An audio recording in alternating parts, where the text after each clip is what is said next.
elaborate this conversation and see how climate change is affecting these coastal dwellers. Our guest this morning is Sylvia Hagan. She's a PhD candidate at the Department of Psychology at the University of Ghana, and she's also a licensed psychologist and climate mental health researcher.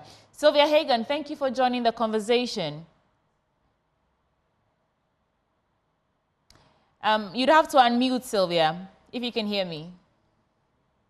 Yes, I can hear you. Great. Thank you for joining the conversation. So what we want to find out is how the threat of losing one's home and livelihood to climate-related events, such as that erosion we are seeing in Keta's shoreline, typically affects the mental health of these coastal dwellers. So the issue goes beyond just the physical distraction. So they've lost their lives, they've lost their homes, but it goes beyond that, affecting their way of life, affecting their peace of mind. So most of these residents experience persistent worry about the future because they don't have the financial resources and also the social resources to start life again. So they don't have that money to move to another place, and they have lived in their place for a very long time. So have that bond with that place. So living there and also starting life again and not having enough financial resources cause them to worry and makes them to think that there's no hope, there's no future. What do they have to do? So this causes them to have something that we call climate anxiety. That is, if they experience fear and uncertainty about the future, and even uncertainty about how their descendants are going to live. And so this is not just an environmental problem, but also a psychological problem that requires immediate attention. And we also have to look at it from that perspective. This uncertainty you speak about, does that fall into the category of climate anxiety? And can you explain what climate anxiety really is and how it might be affecting the residents of Keta in particular? So the issue of climate anxiety is mainly about the residents having fear of the future, their own future and that of their descendants. So they don't know what's going to happen to them, or they don't even know if this incident is going to happen to them again. So that uncertainty and that fear that they have about the future and about the incident happening again and about how their descendants are also going to live is what is mainly referred to as climate anxiety. What coping mechanisms then can be recommended for these individuals whose lives might be completely eroded? And the statistic says about 5,000 homes might be completely washed off. What coping mechanisms can be recommended for these coastal dwellers? So the coping mechanisms I can recommend are very multifaceted. So it requires a lot of stakeholders to come together. So we can provide mental health support. We can also provide community and social support. We can also provide financial support. But in terms of the mental health support, one thing that we can do for the people who have been displaced is to encourage them to be very mindful.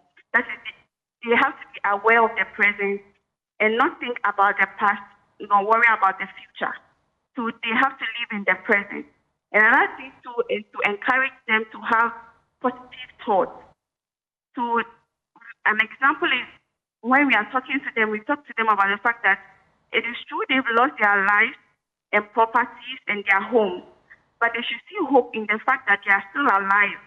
And if they have a life, there's hope. So if we encourage them in that perspective, it builds that sense of hope and reduces the stress of hopelessness and helplessness. And with that, we believe that it will help reduce their stress level. Sometimes we also encourage them to engage in spiritual practices like praying and meditation. And when they do that, they intend to have that sense of hope that things will be better because they have that spiritual connection with their experience with God. Right. So these are some of the coping mechanisms I can talk about. But Sylvia, well, you are a climate mental health researcher. From your experience, are there some specific strategies or programs that have proven effective in helping these communities like Keta to build resilience against the ongoing threats of climate change and the impact it has on their lives? Okay, so one particular intervention I can talk about is in relation to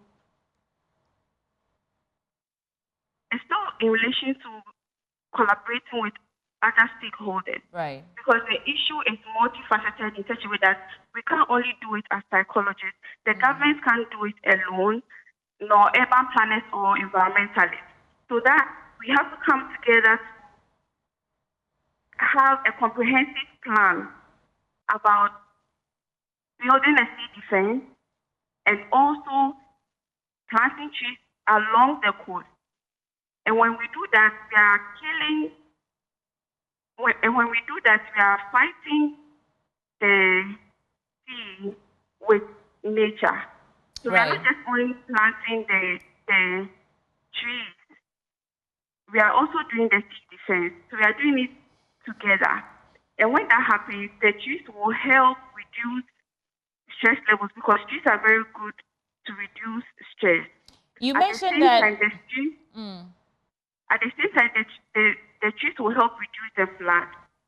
And the defense will also help reduce the tidal wave.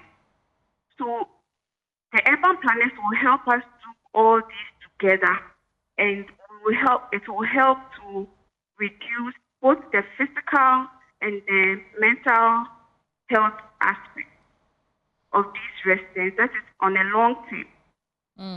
And you said that, I mean, which is right, Sylvia, that it's not just, you know, a problem for the environmentalists or the climate, mental health researchers. So looking at the broader picture, how can mental health research workers alongside environmentalists and policymakers all work together to address the psychological aspects of these, the impact of climate change in vulnerable communities? And that's my final bit to you.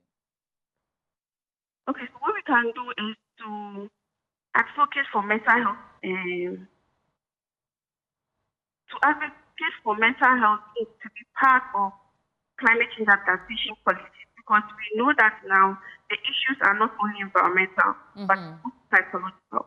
So we can also talk about psychological resilience trainings and programs such as stress management and emotional resilience, so that can help these people who have been affected. Right. It also prevents child violence. Sylvia Hagan is a licensed psychologist and climate mental health researcher, and she's also a PhD candidate at the Department of Psychology at the University of Ghana. Sylvia, thank you so much for helping shed light on the psychological aspect of this, the impact of climate change on coastal dwellers.